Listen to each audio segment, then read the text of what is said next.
63살에 다시 사랑을 믿었습니다. 성당에서 만난 한 남자.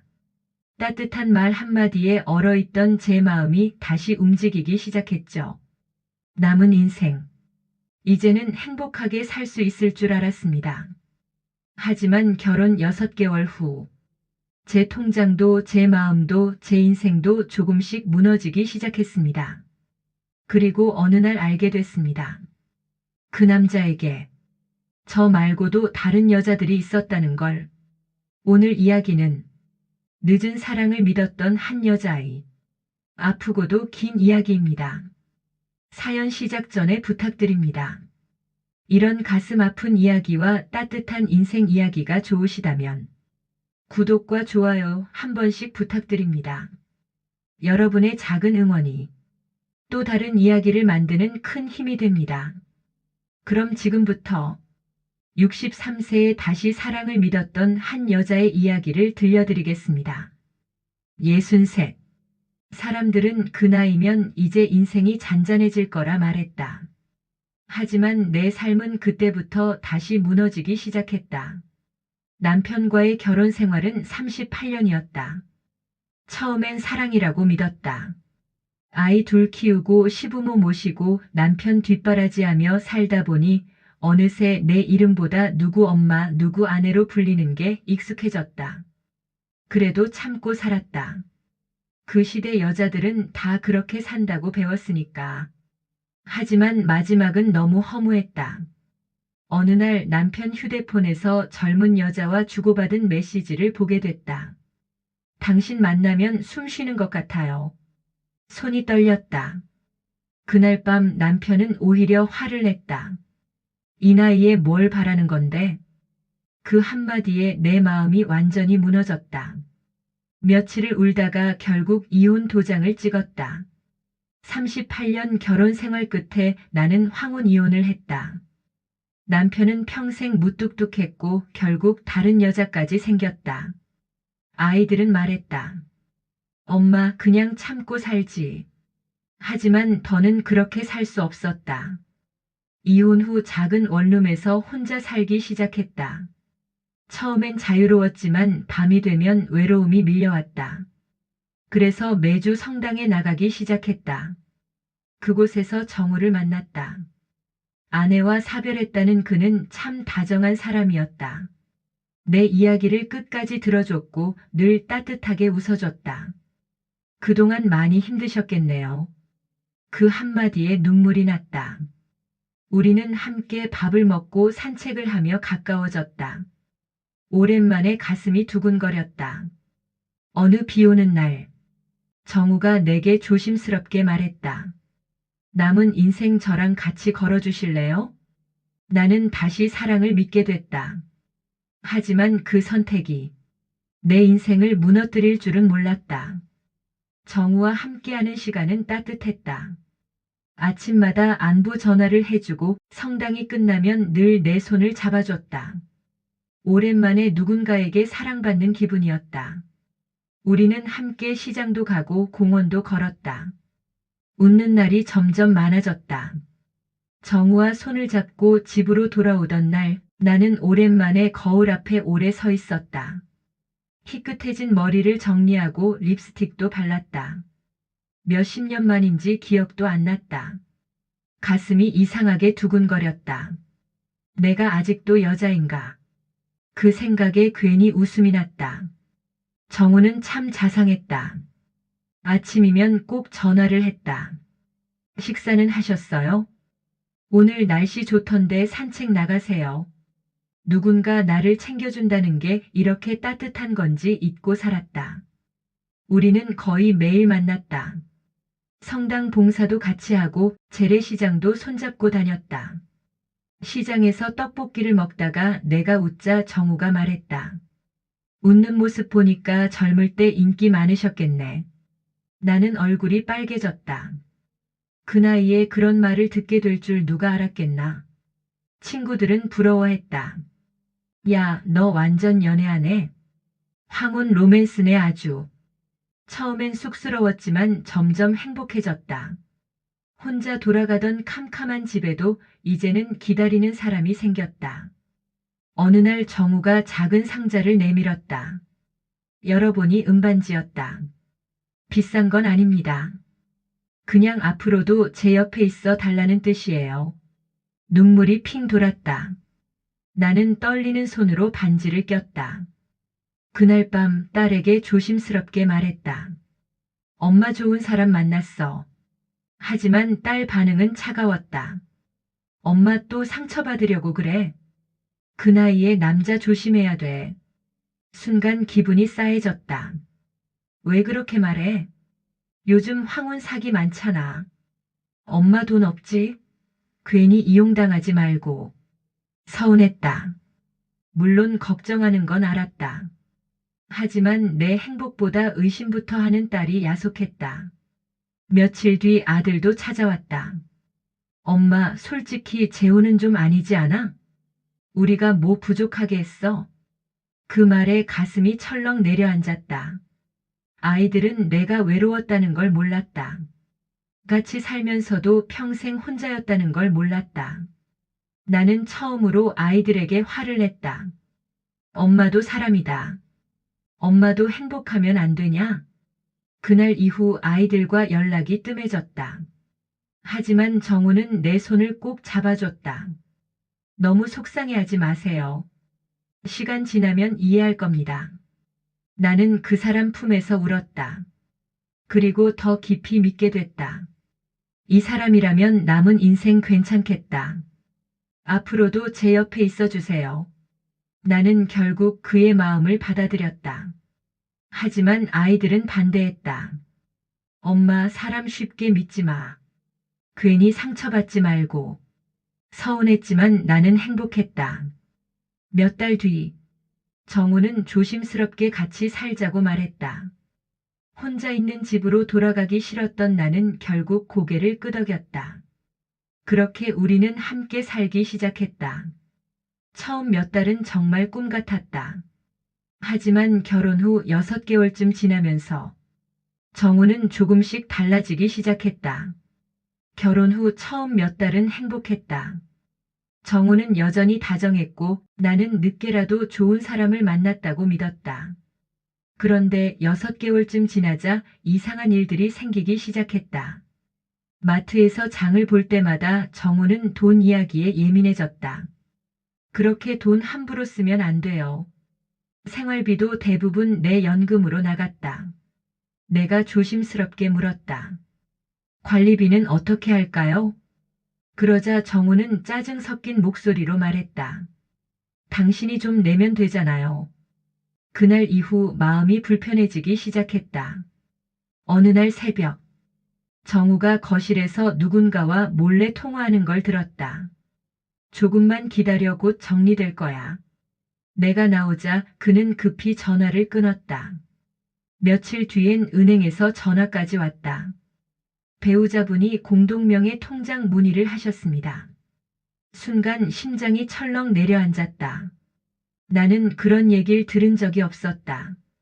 그날 저녁, 나는 떨리는 목소리로 물었다. 당신 내 통장 건드렸어요? 그 순간, 정우 눈빛이 처음으로 차갑게 변했다. 당신 내 통장 건드렸어요? 정우는 한숨을 쉬며 말했다. 부부끼리 그 정도도 못 믿어요? 나는 당황했다. 그래도 상의는 해야죠. 그러자 정우 표정이 싸늘하게 변했다. 자꾸 사람 이상하게 만드네. 그날 이후 정우는 점점 예민해졌다. 내가 딸과 통화하면 눈치를 줬고 휴대폰도 숨기기 시작했다. 그러던 어느 날, 샤워하러 들어간 정우 휴대폰에 문자가 왔다. 당신 이번 달 돈은 언제 보내? 그리고 저장된 이름. 미숙. 손끝이 떨렸다. 그때 욕실 문이 열리고 정우가 나왔다. 나는 겨우 입을 열었다. 미숙이 누구예요? 순간 정우 표정이 굳어버렸다. 미숙이 누구예요? 정우는 오히려 차갑게 말했다. 남의 휴대폰을 왜 봐요? 나는 떨리는 목소리로 다시 물었다. 그 여자 누구냐고요? 하지만 정우는 귀찮다는 듯 대답했다. 예전에 알던 사람이에요. 그 말투에 가슴이 무너졌다. 며칠 뒤, 나는 정우 양복 주머니에서 호텔 영수증을 발견했다. 2인 숙박. 날짜는 바로 전날이었다. 손이 떨렸다. 그 순간 집에 들어온 정우에게 나는 영수증을 내밀었다. 이게 뭐예요? 그러자 정우는 짜증난 표정으로 말했다. 또 뒤졌어요? 눈물이 터졌다. 나 사랑한 거 아니었어요? 그러자 정우는 차갑게 웃으며 말했다. 사랑만 가지고 사는 나이는 지났잖아요, 우리. 정우의 말은 칼처럼 가슴에 박혔다. 그날 이후 그는 점점 더 달라졌다. 작은 일에도 짜증을 냈고 내가 말을 걸면 한숨부터 쉬었다. 그러던 어느 날, 은행 통장을 정리하던 나는 깜짝 놀랐다. 내 적금 하나가 해지되어 있었던 것이다. 급히 은행에 전화하자 직원이 말했다. 배우자분과 함께 처리된 걸로 확인됩니다. 순간 머리가 하얘졌다. 정우가 집에 돌아오자 나는 통장을 내밀었다. 이건 뭐예요? 그러자 정우는 태연하게 말했다. 급하게 쓸 때가 있었어요. 내 허락도 없이요? 내가 울먹이자 정우는 화를 냈다. 부부끼리 그럴 수도 있는 거지 뭘 그렇게 따져. 처음 보는 모습이었다. 나는 두려워지기 시작했다. 그날 밤, 결국 나는 딸에게 울면서 전화했다. 엄마가 잘못한 것 같아. 잠시 침묵하던 딸이 조용히 말했다. 엄마 지금 당장 거기서 나와. 그날 새벽, 나는 정우가 잠든 틈을 타 작은 가방 하나만 챙겼다. 통장과 약봉지, 옷 몇 벌을 넣는데 손이 계속 떨렸다. 현관문을 닫는 순간 눈물이 쏟아졌다. 딸 집에 도착하자 딸은 아무 말 없이 나를 꼭 안아줬다. 며칠 뒤, 정우에게 전화가 왔다. 왜 말도 없이 나가요? 미안하단 말은 없었다. 오히려 나를 탓하는 목소리였다. 딸 말만 듣고 사람 이상하게 만들지 마요. 나는 떨리는 목소리로 말했다. 내 통장 돌려주세요. 순간 정우 목소리가 싸늘하게 변했다. 지금 나 못 믿겠다는 거예요? 전화가 끊긴 뒤 온몸에 소름이 돋았다. 그리고 며칠 후, 성당 지인에게 충격적인 이야기를 듣게 된다. 혹시 정우 씨 예전 이야기 못 들으셨어요? 성당 지인은 조심스럽게 말했다. 정우 씨 예전에도 비슷한 일 있었대요. 순간 심장이 철렁 내려앉았다. 다른 여자와 함께 살다가 돈 문제로 크게 싸웠다는 이야기였다. 믿고 싶지 않았지만 불안은 점점 커져갔다. 그리고 얼마 뒤, 은행에서 더 충격적인 사실을 알게 된다. 배우자분이 고객님 명의 대출 가능 여부도 문의하셨습니다. 숨이 막혔다. 정우는 내 돈뿐 아니라 내 이름으로 대출까지 알아보고 있었던 것이다. 그날 밤, 정우에게 문자가 왔다. 이제 화 좀 풀어요. 우리 나이에 혼자 살면 뭐해. 하지만 나는 더 이상 흔들리지 않았다. 결국 짧게 답장을 보냈다. 우리 그만합시다. 며칠 뒤, 집 초인종이 울렸다. 문 앞에는 낯선 여자 한 명이 서 있었다. 그리고 떨리는 목소리로 말했다. 저도 그 사람한테 당했어요. 문 앞에 서 있던 여자는 나와 비슷한 또래였다. 그녀는 떨리는 목소리로 말했다. 저도 정우 씨랑 같이 살았었어요. 순간 머리가 멍해졌다. 여자는 눈물을 참으며 이야기를 이어갔다. 처음엔 다정했고 외로운 마음을 따뜻하게 감싸줬다고 했다. 하지만 함께 살기 시작한 뒤 조금씩 돈 이야기를 꺼냈고 결국 적금과 생활비까지 잃게 됐다고 했다. 모든 게 내 이야기와 똑같았다. 그녀는 가방에서 서류 하나를 꺼냈다. 그 안에는 정우 이름이 적힌 차용증들과 여러 여자 이름들이 있었다. 나는 손이 떨렸다. 그제야 깨달았다. 내가 사랑이라 믿었던 시간들이 사실은 반복된 거짓이었다는 걸. 눈물이 흘렀다. 하지만 그 여자는 조용히 내 손을 잡아줬다. 우리 잘못 아니에요. 외로운 마음을 이용한 그 사람이 나쁜 거예요. 그 말을 듣는 순간 처음으로 스스로를 조금 용서할 수 있었다. 며칠 뒤 정우에게 마지막 전화가 왔다. 당신도 외로워서 나 만난 거잖아. 예전 같으면 흔들렸을 말이었다. 하지만 이제는 아니었다. 나는 조용히 말했다. 그래도 사람 마음 이용하면 안 되는 거예요. 그리고 전화를 끊었다. 그 순간 이상하게 마음이 편안해졌다. 비록 사랑도 돈도 잃었지만 더 이상 스스로를 속이지 않게 되었기 때문이었다. 이후 나는 딸과 함께 다시 일상을 시작했다. 성당에도 다시 나갔고 혼자 산책도 하며 조금씩 웃는 날이 늘어갔다. 어느 날 거울 속 내 모습을 바라보며 문득 깨달았다. 나는 평생 누군가에게 사랑받기 위해 참고 살아왔다는 걸. 하지만 이제는 알았다. 가장 먼저 사랑했어야 할 사람은 바로 나 자신이었다는 걸. 63의 사랑은 아프게 끝났지만 내 인생까지 끝난 건 아니었다. 그리고 나는 조용히 다짐했다. 이제 남은 인생은 나를 위해 살자. 시간은 천천히 흘러갔다. 처음엔 사람 만나는 것도 두려웠다. 누군가 내 이야기를 알까봐, 뒤에서 수군거릴까봐 성당도 한동안 망설였다. 하지만 어느 일요일, 나는 큰 용기를 내 다시 성당 문을 열었다. 익숙한 성가 소리가 들리는 순간 눈물이 핑 돌았다. 그때 한 수녀님이 조용히 내 손을 잡아주었다. 다시 오셔서 다행이에요. 그 따뜻한 한마디에 마음이 조금 풀어졌다. 이후 나는 성당 봉사도 다시 시작했다.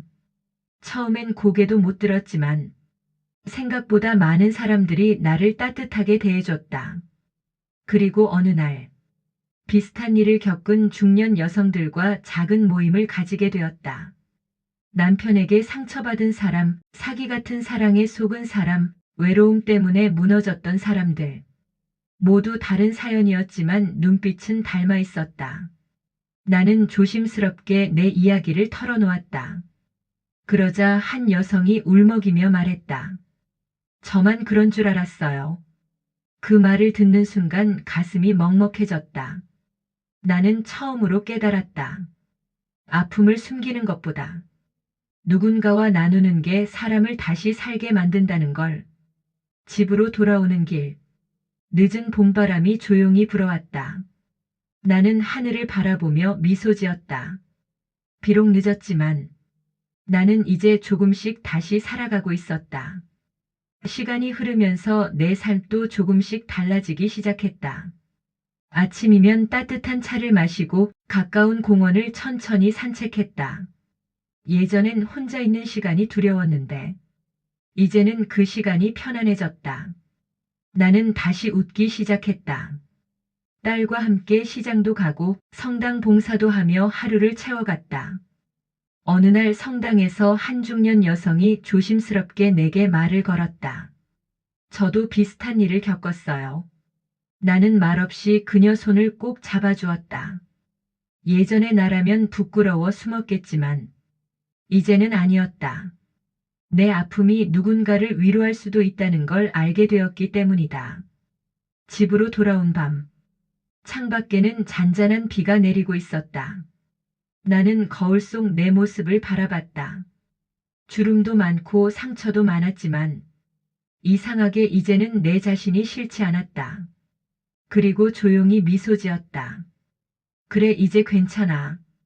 비록 늦게 배웠지만 진짜 행복은 누군가에게 기대는 게 아니라 스스로를 아끼며 살아가는 것이었다.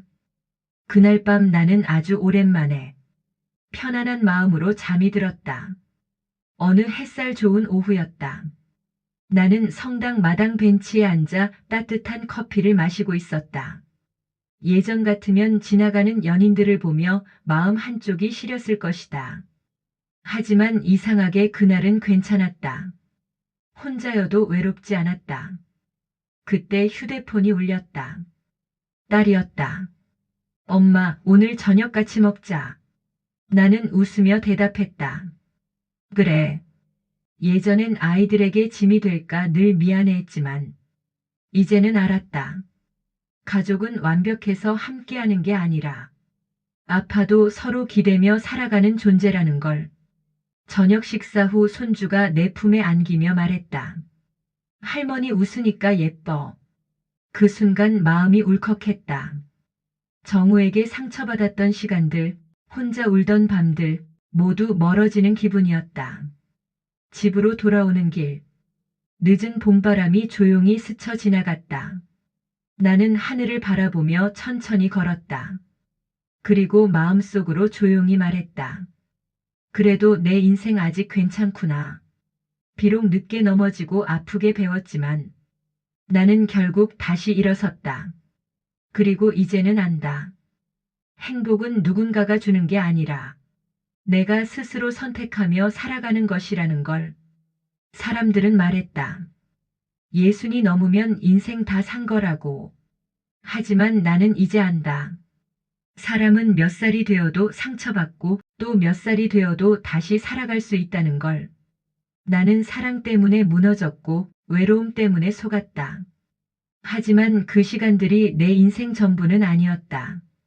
아픈 시간을 지나고 나서야 비로소 나 자신을 돌아보게 됐다.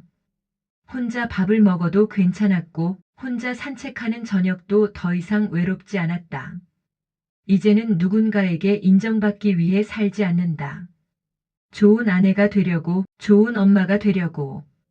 평생 참고 살았던 시간을 이제는 내려놓기로 했다. 창문 밖으로 노을이 천천히 물들어가던 어느 날, 나는 따뜻한 차 한 잔을 들고 조용히 웃었다. 그리고 아주 작은 목소리로 말했다. 수고했다 정말 많이. 63의 늦은 사랑은 끝났지만 내 인생은 아직 끝나지 않았다. 어쩌면 지금부터가 진짜 내 삶의 시작인지도 몰랐다. 그리고 오늘도 나는 천천히 하지만 단단하게 내 인생을 다시 살아가고 있다. 이런 가슴 아픈 이야기와 따뜻한 인생 이야기가 좋으시다면 구독과 좋아요 한 번씩 부탁드립니다. 여러분의 작은 응원이 또 다른 이야기를 만드는 큰 힘이 됩니다.